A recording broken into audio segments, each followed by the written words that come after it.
Bapak Ibu, saudara-saudara yang dikasihi Tuhan, selamat Sabat bagi kita semua. Kita bersyukur, berterima kasih, Sabat ini kita masih diberikan waktu yang baik untuk menyembah memuliakan Tuhan. Mari kita siapkan hati kita untuk menerima firman Tuhan lewat kebaktian ini. Kita berdoa. Bapa kami di sorga, terima kasih untuk hari Sabat Tuhan tetapkan untuk pertemuan dan persekutuan kami dengan Tuhan lewat penyembahan kebaktian dan puji-pujian bagi kemuliaan nama. Terima kasih untuk pengampunan dosa dan keselamatan yang Tuhan adakan hingga Sabat di mana kami boleh bersekutu. Di atas segalanya, biarlah ibadah kami, doa kami, puji-pujian kami menjadi satu dupa yang harum di istana kerajaan surga. Berbicaralah ya Bapa, karena kami anak-anak siap mendengarkan Tuhan berbicara lewat firman. Dan kiranya Roh Kudus mengurapi dan memberikan penerangan kepada pikiran kami, supaya kami mengerti rencana-rencana Tuhan di dalam hidup kami pada zaman ini. Terima kasih Bapa, terima kasih Yesus. Kami berdoa dalam nama Tuhan Juru Selamat kami. Amin. Sembahlah Allah, selamatkan dirimu. Saudaraku, sepertinya coronavirus ini telah berhasil membatasi ruang gerak kita, berhasil merumahkan kita. Karena inilah Sabat yang ketiga kita berada di rumah kediaman kita masing-masing untuk melakukan ibadah memuji memuliakan nama Tuhan. Tetapi biarlah tidak mengurangi rasa hormat kita yang tinggi dalam penyembahan dan ibadah kita kepada Tuhan. Apakah virus corona sudah melumpuhkan sendi-sendi kehidupan kita sebagai umat manusia? Laporan dari media yang saya dapatkan terakhir, sudah 14.700 meninggal dunia di belahan dunia kita ini oleh karena terjangkiti coronavirus ini.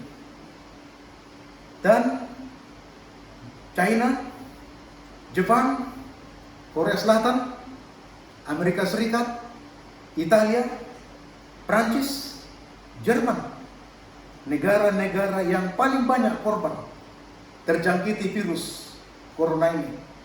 Dan negara kita, mana kita tinggal, laporan mengatakan sudah 133 yang meninggal dunia karena virus corona yang mewabah ini.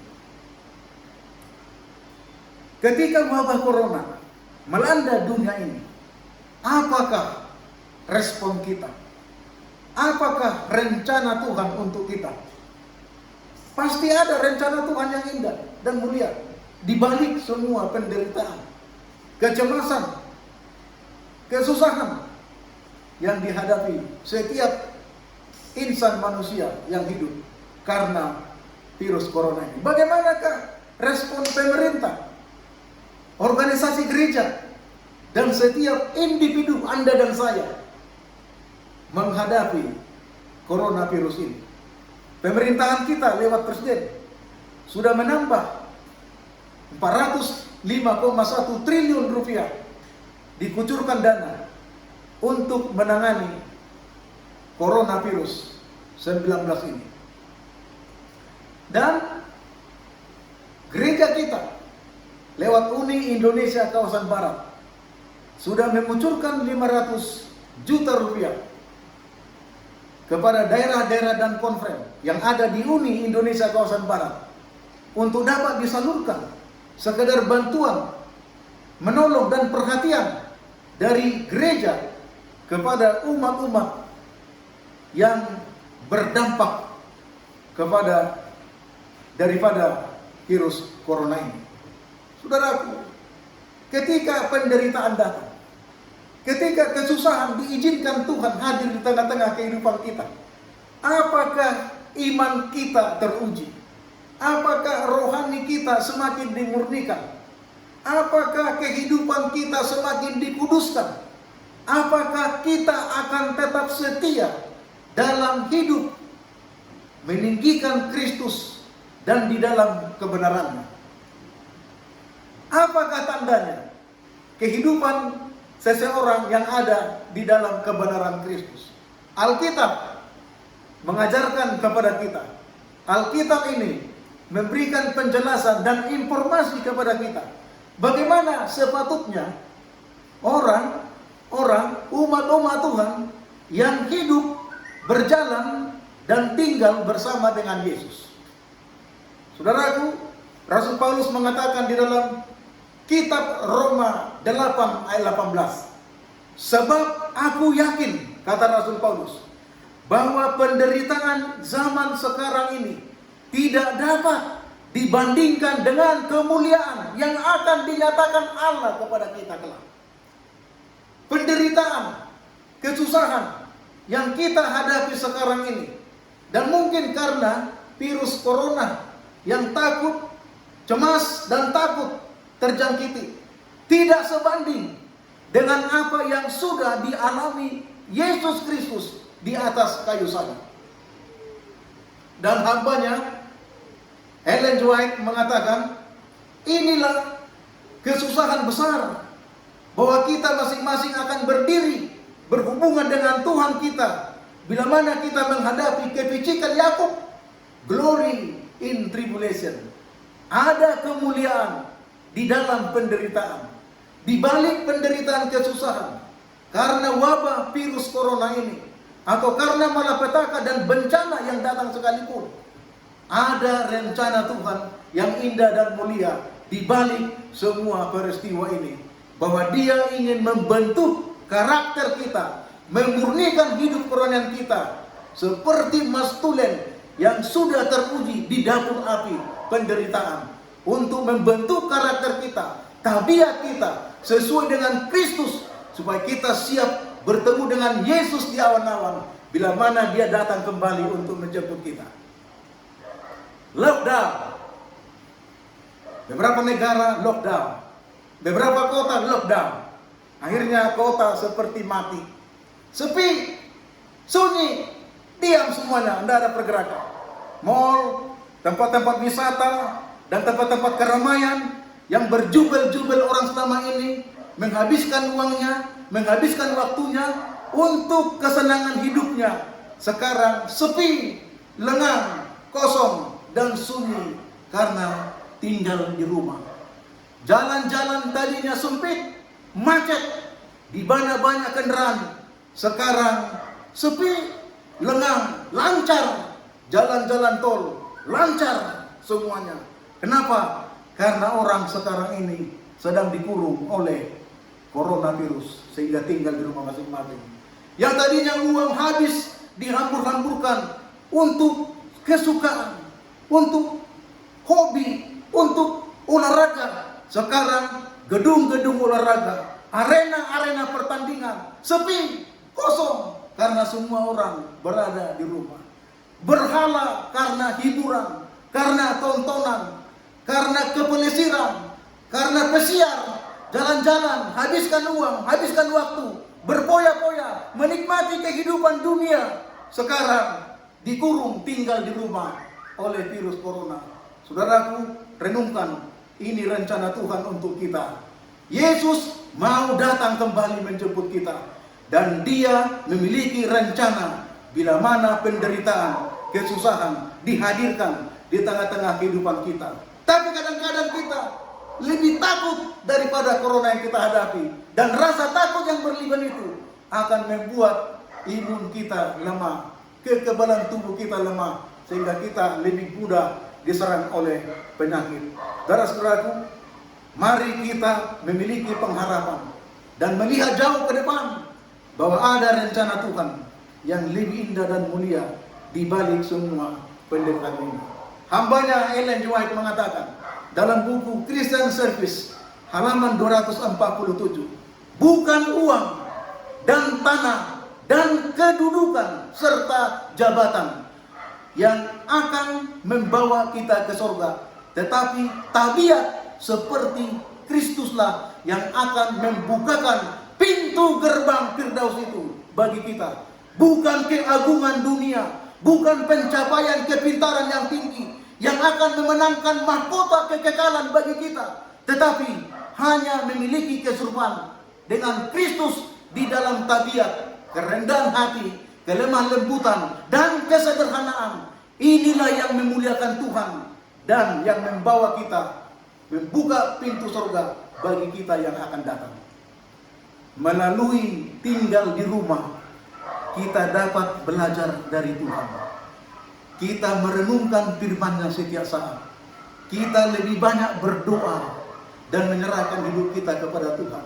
Dan lebih banyak belajar firman Tuhan, supaya kita dibentuk oleh Tuhan sesuai dengan apa yang Dia kehendaki dalam rencananya yang mulia.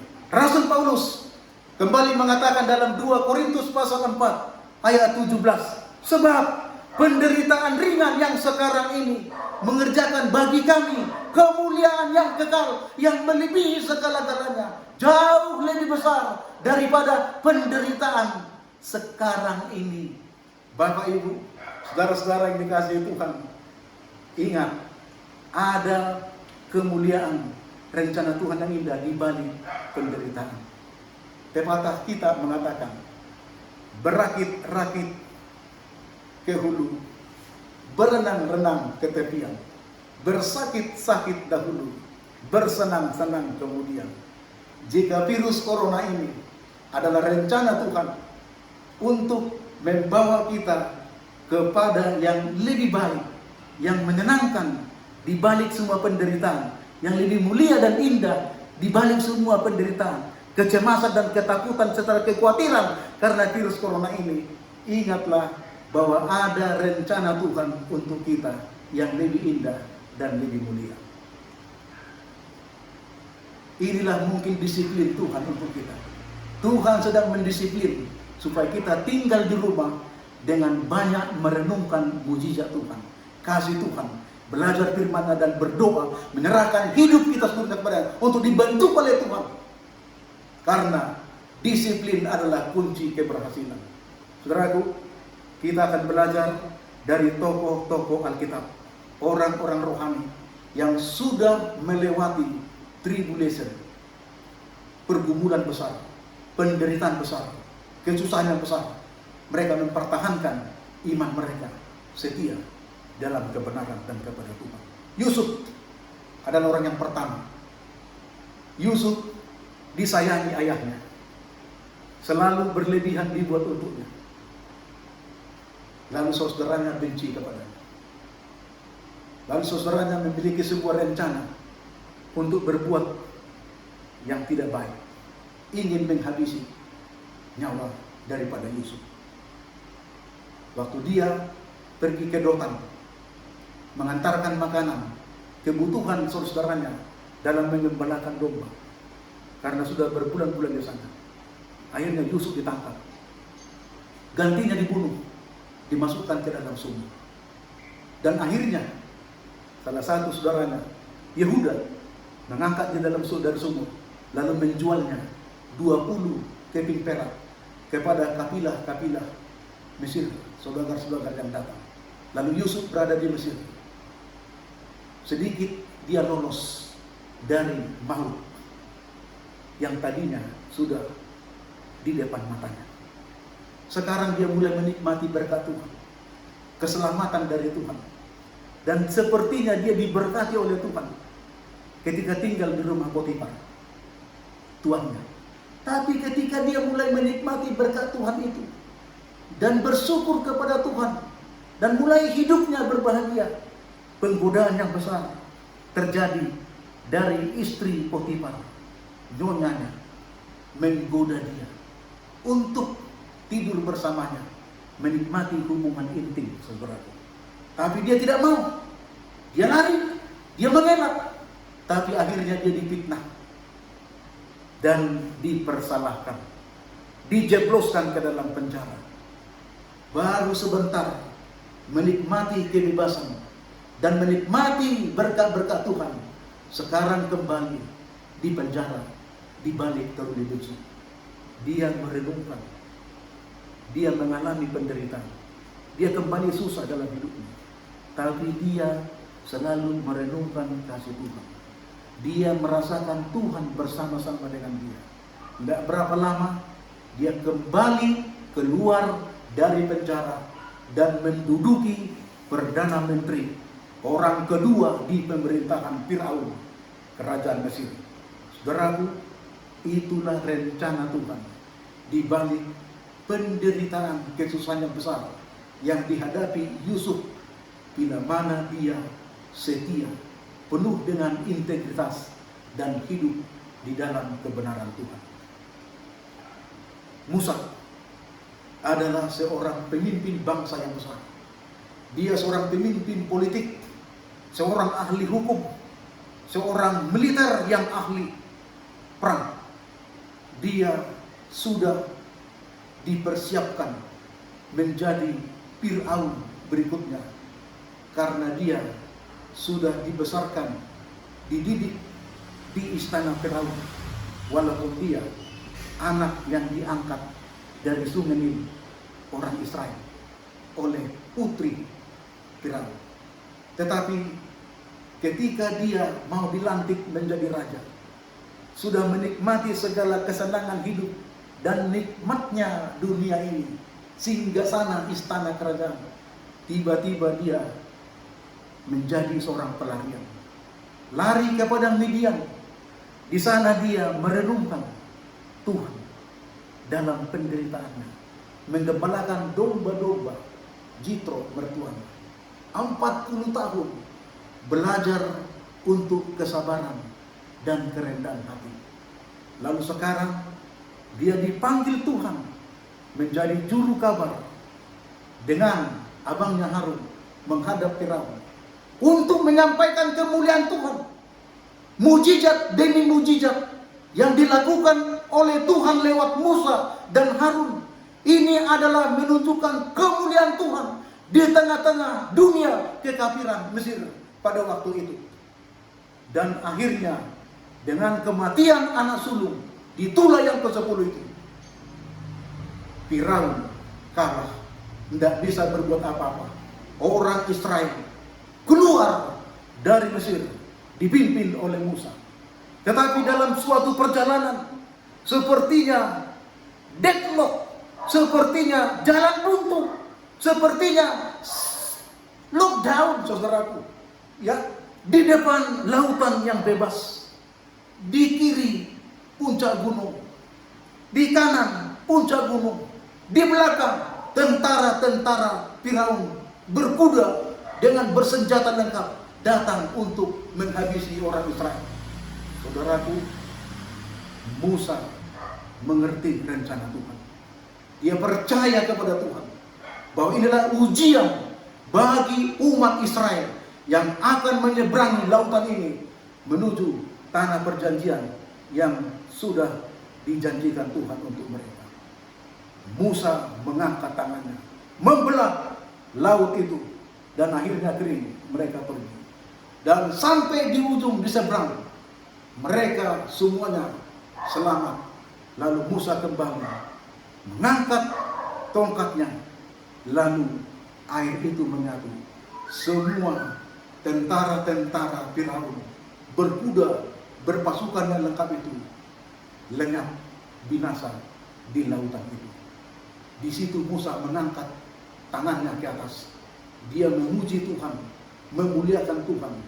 Dia katakan, from glory to glory, from everlasting to everlasting, God always exists, God eternal and never change. Saudara-saudaraku, Allah yang luar biasa, yang kita percayai sama dengan yang dipercayai Musa sekarang ini.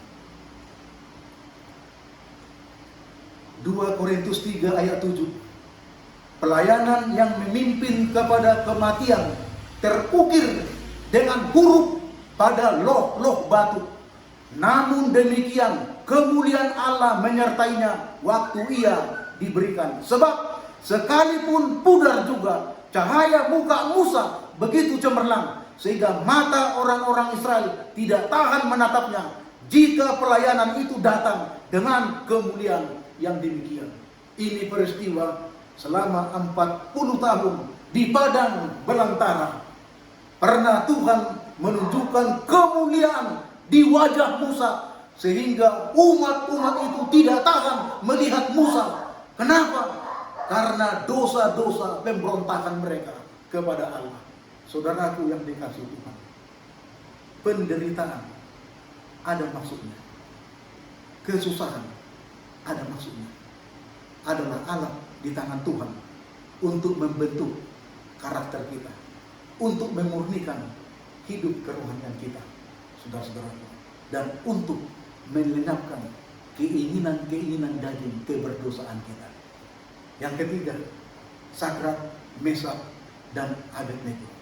Saudaraku, ketika mereka mempertahankan iman mereka, mereka harus siap menerima hukuman dan penganiayaan dari apa yang mereka langgar. Akhirnya mereka dimasukkan ke dalam dapur api.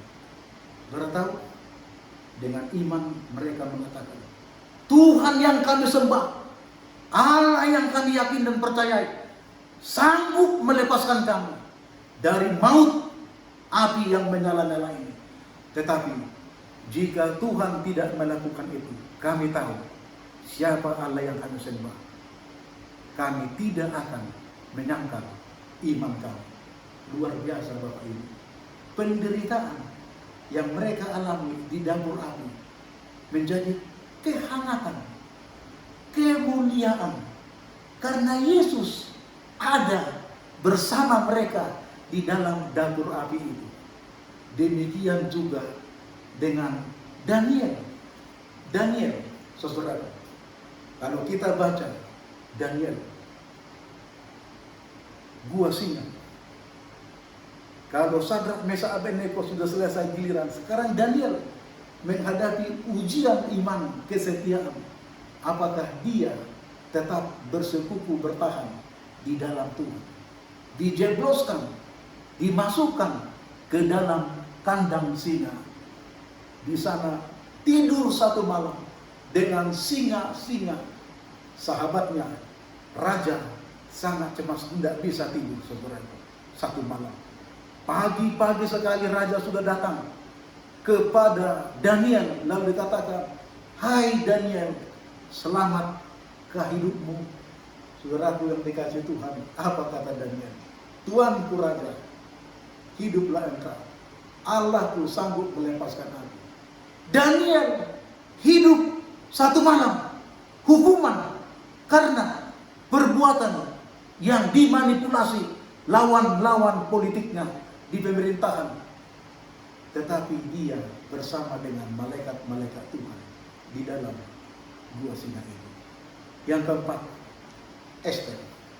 Saudaraku, ketika bangsa Israel hidup di ujung tanduk, hukuman maut, kematian bagi semua orang Israel di kerajaan Medo Persia yang dipimpin oleh Raja Ahasveros. Saudaraku, apa yang mereka buat? Mereka berdoa, mereka berseru kepada Tuhan, mereka mengadukan nasibnya kepada Tuhan, mereka menuntut kelepasan dari Tuhan, mereka menangis berteriak kepada Tuhan. Dan Ester dengan iman, Ester seorang wanita dengan iman berani menghadap raja, lalu meminta raja untuk campur tangan.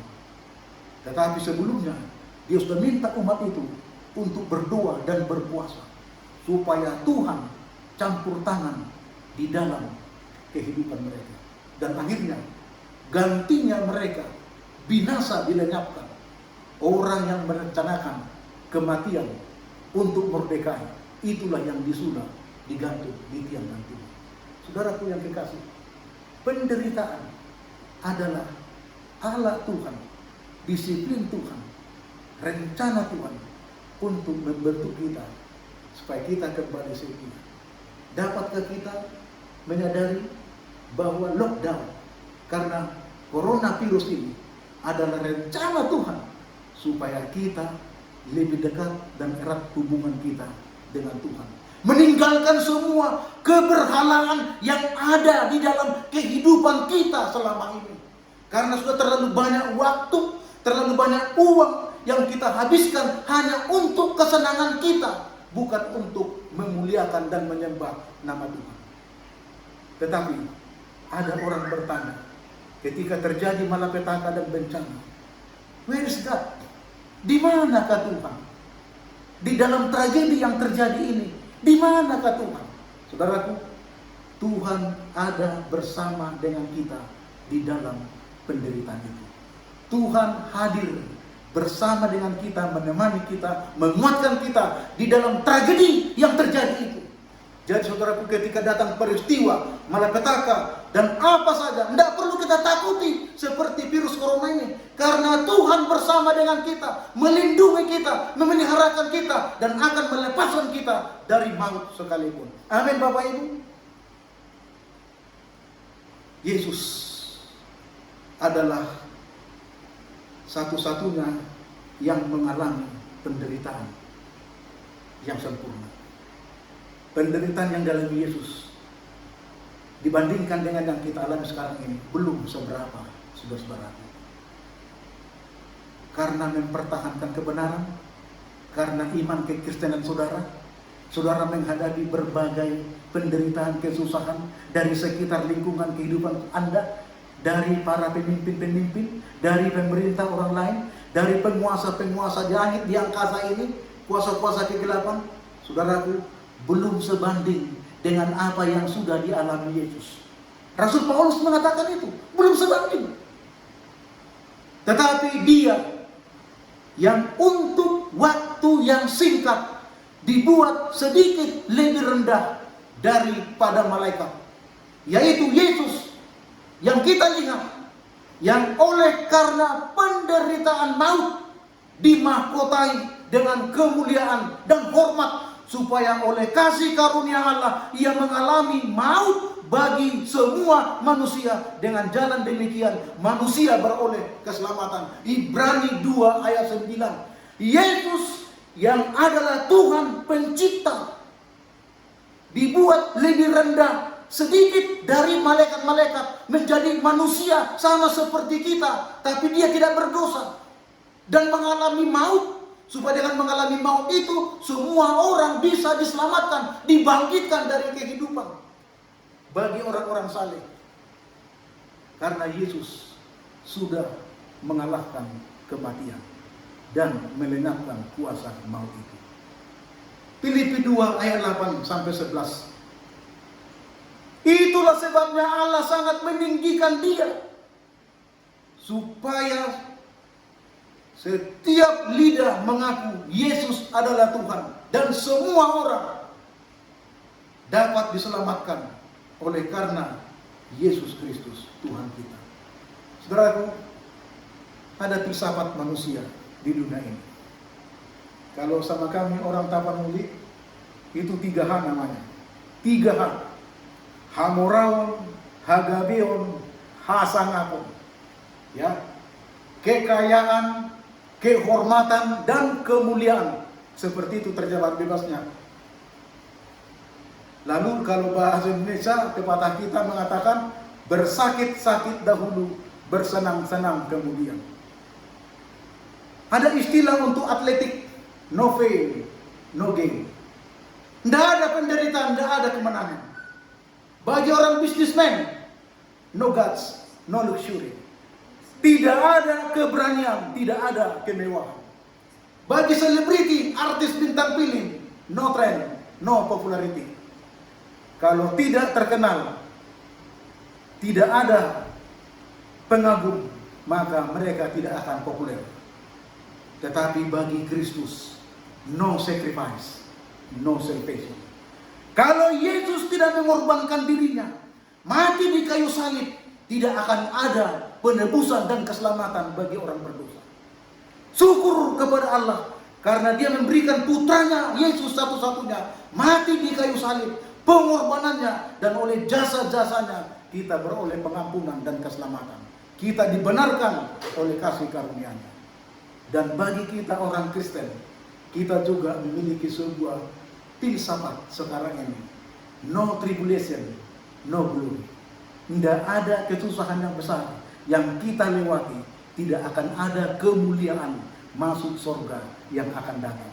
Saudara baca dalam Alkitab, tokoh-tokoh, nabi-nabi, bapak-bapak perjanjian lama, dan rasul-rasul dalam perjanjian baru, semuanya mengalami penderitaan dan kesusahan yang besar. Tidak ada orang yang masuk surga tanpa melewati penderitaan, kesusahan, dan teruji di dalam kesusahan yang besar, yang mempertahankan iman dan kesetiaannya kepada Tuhan. Saudara-saudaraku, coronavirus belum apa-apa kalau dibandingkan dengan tokoh-tokoh Alkitab ini. Rasul Paulus, coba lihat, dia mengabarkan Injil, misionaris yang gigih, rasul yang hebat, dan banyak gereja berdiri bertumbuh. Dia menyelesaikan misi Tuhan dari Asia kecil sampai kepada Eropa, Roma. Dan sebentar lagi rencana dia melompat ke Spanyol untuk mengabarkan Injil di dunia, di benua Eropa. Tetapi ketika sampai di Roma, kepalanya dipancung oleh Kaisar Nero. Dia menyerahkan hidupnya kepada Tuhan. Tapi apa kata Rasul Paulus? Sebenarnya apa yang dahulu kuanggap mulia, jika dibandingkan dengan kemuliaan yang mengatasi segala sesuatu yang akan datang untuk semua orang-orang kudus, tidak ada artinya sekarang ini penderitaan yang kita alami. 2 Korintus 3 ayat 10. Dan Filipi 3 ayat 7 mengatakan, tetapi apa yang dahulu merupakan keuntungan bagiku, sekarang kuanggap rugi. Kenapa? Karena Kristus lebih mulia dari segalanya. Dan apa yang dijanjikan Kristus, kehidupan yang kekal, keselamatan, surga yang mulia, lebih mulia daripada segala penderitaan, kesusahan besar yang kita alami sekarang ini. Saudaraku, mari kita memandang positif bahwa virus corona adalah rencana Tuhan untuk memotivasi rohani kita, memurnikan hidup kerohanian kita, dan menempa karakter kita, tabiat kita untuk serupa seperti tabiat Kristus. Amin, Bapak Ibu.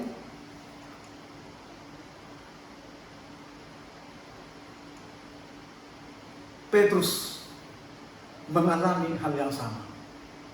Jangan lupa, seorang yang sanguinis, penuh semangat, mengambil keputusan sendiri tanpa pertimbangan yang sehat.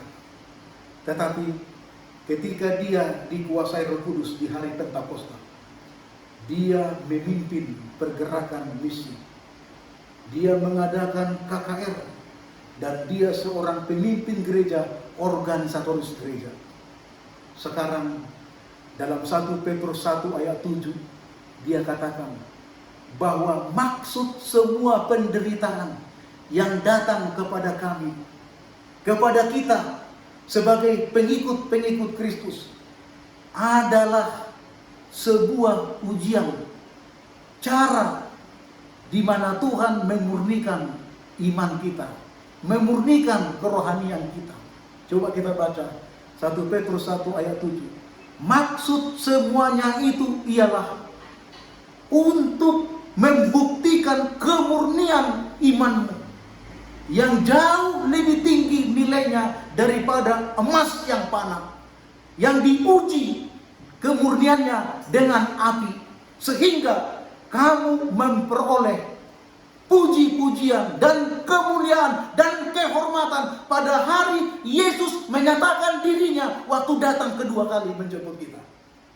Amin, Bapak Ibu. Saudara-saudaraku, inilah pekabaran yang membawa kemenangan iman di balik penderitaan, kesusahan, dan kecemasan, kekhawatiran kita, ketakutan kita akan virus corona ini. 2 Korintus 4 ayat 17. Inti pekabaran kita sahabat ini. Sebab penderitaan ringan yang sekarang ini mengerjakan bagi kami kemuliaan yang kekal. Penderitaan ringan, kesusahan yang ringan yang kita hadapi sekarang ini sedikit-sedikit susah, sedikit-sedikit hidup kita dalam penderitaan. Ini cara Tuhan, Allah Tuhan, untuk mengerjakan bagi kami, bagi kita, kemuliaan yang kekal, yang melebihi segala-galanya, jauh lebih besar daripada penderitaan yang kita hadapi sekarang ini. Tuhan sedang menyediakan sesuatu untuk kita di balik penderitaan ini yang kita alami.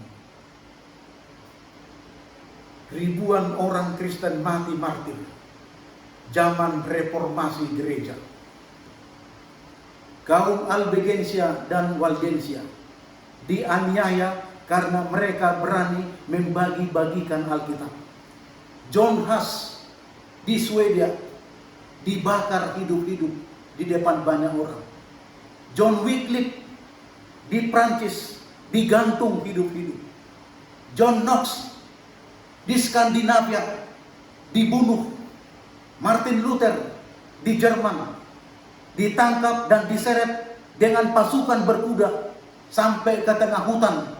Di sana dia menerima ajalnya, kematian, dianiaya. Ribuan orang Kristen, bahkan mungkin jutaan sampai sekarang ini orang Kristen, hanya mempertahankan imannya. Mereka menderita, susah, dan rela mati. Kenapa? Karena mereka yakin dan percaya bahwa penderitaan yang sekarang ini, yang mereka alami, ini adalah bentuk untuk mereka, bagaimana mereka bisa dibentuk oleh Allah dalam karakternya. Bahwa Allah sedang merencanakan yang lebih besar, yang lebih mulia, yang lebih hormat, yang lebih agung untuk kita, umat-umatnya. Saudara-saudaraku, yang terakhir, Ellen G. White pernah dipindahkan, dimutasikan, ditempatkan tugasnya di Australia.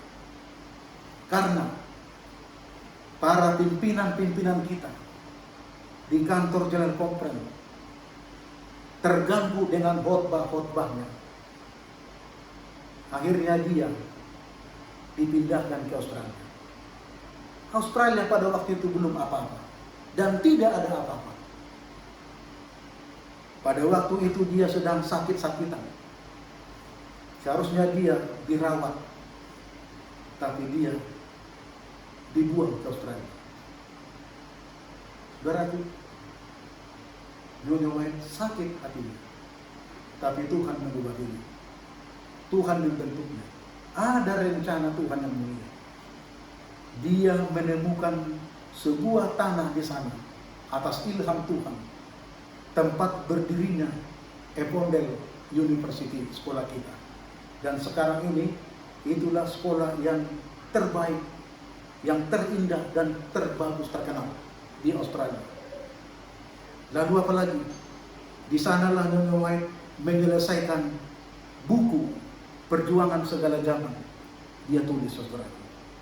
Dan buku yang paling sulit untuk dia selesaikan, sampai menghadapi berbagai pergumulan dan penderitaan sakit-sakitan, adalah buku Kemenangan Akhir, The Great Controversy. Tribulation, kesusahan yang besar, akan dilewati semua umat-umat Tuhan pada akhir zaman. Kalau mereka sudah berhasil, kita pasti berhasil. Bukan oleh kekuatan kita, bukan oleh kepintaran kita, bukan oleh kehebatan kita, tetapi oleh penyerahan kita sepenuhnya kepada Tuhan lewat kuasa Roh Kudus.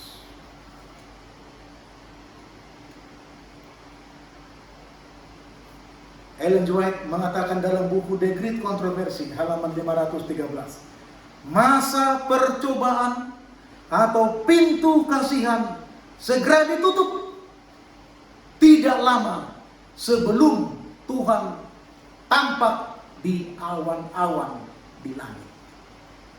Sudah siapkah kita untuk itu? Bahwa penderitaan ringan ini mengerjakan kepada kita sesuatu yang lebih mulia, lebih agung dan lebih indah untuk kita. Bahwa penderitaan yang kita alami ini tidak sebanding dengan kemuliaan yang sudah disediakan Kristus untuk kita bila mana dia datang kembali. Kalau kita membaca buku Step to Christ, halaman 62. Dan buku Khotbah di atas Bukit, halaman 76. Saya simpulkan menjadi satu kalimat seperti ini. Bertahanlah dalam iman. Nyatakanlah kesetiaanmu kepada hukum-hukumnya dan peliharalah kesucian tabiat, karena itulah satu-satunya syarat untuk masuk surga dan menerima kemuliaan kekal yang disediakan bagimu. Satu-satunya syarat kesucian tabiat. Karakter kita sama dengan karakter Yesus. Jadi penderitaan ini adalah Allah Tuhan, rencana Tuhan, maksud Tuhan untuk membentuk kita sesuai dengan karakternya. 2 Korintus 4 ayat 17. Rasul Paulus menekankan kembali kepada kita di akhir pekabaran kita sahabat ini. Sebab penderitaan ringan yang sekarang ini mengerjakan bagi kami kemuliaan kekal yang melebihi segala-galanya, jauh lebih besar daripada penderitaan kami. Apakah Anda sudah siap untuk itu? Yesus menawarkan kuasanya untuk mengalahkan kelemahan. Maukah Anda menerima kuasanya? Supaya Kristus lewat Roh Kudus yang berkuasa mengendalikan hidup kita. Maukah Anda membiarkan Kristus yang hidup dan bekerja di dalam kehidupanmu untuk membentuk karaktermu sesuai dengan karakternya, supaya kita dipersiapkan bertemu dengan Tuhan di awan-awan?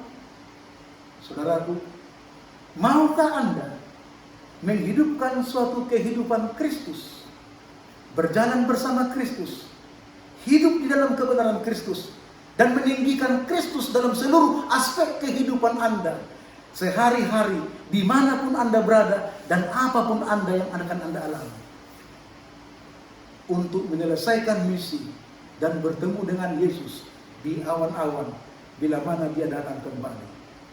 Inilah harapan saya. Dan jika itu yang menjadi harapan saudara, saya undang saudara semuanya untuk berdiri. Kita mengadakan appointment sekarang ini. Kita memperbaharui janji-janji kita kepada Tuhan, supaya Tuhan memuliakan kita. Glory in tribulation. Bapa kami yang di sorga, terima kasih Bapa atas nasihat firman-Mu yang sangat baik ini.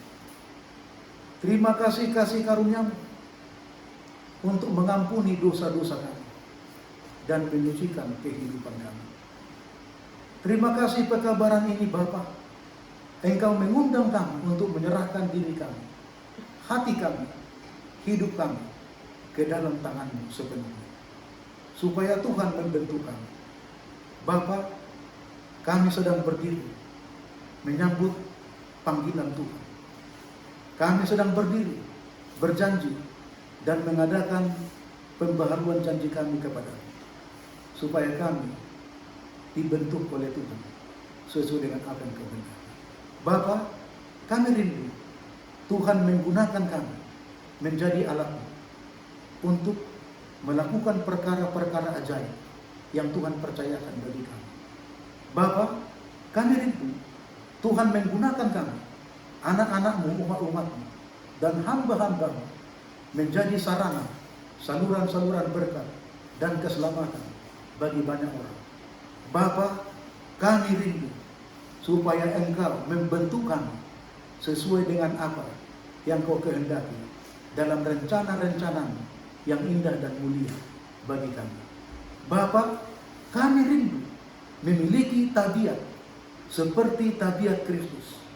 Bentuklah kami Bapa, jadikanlah kami sesuai dengan apa yang Tuhan kehendaki.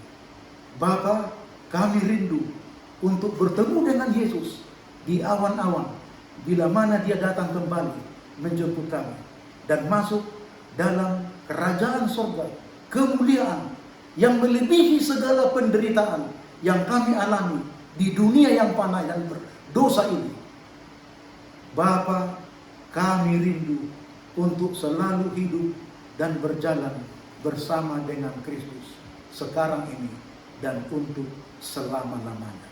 Meteraikanlah janji kami, meteraikanlah pembaharuan janji-janji kami ini Bapa, supaya kami menjadi ahli waris kerajaan surga yang Tuhan sudah selesaikan bagi kami.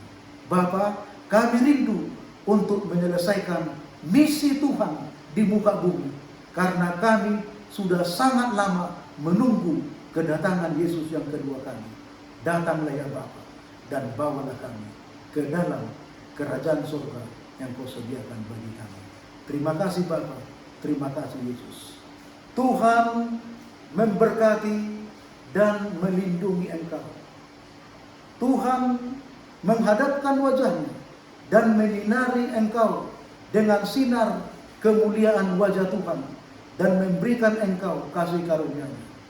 Tuhan menghadapkan wajahnya kepada Engkau dan memberikan kepadamu damai sejahtera dari Yesus Kristus, sehingga kita hidup di dalam kerukunan dan kedamaian sampai Yesus datang yang kedua kali. Terima kasih Bapa, terima kasih Yesus. Kami persembahkan doa ini hanya dalam nama Tuhan, Juru Selamat dan Penebus kami. Amin.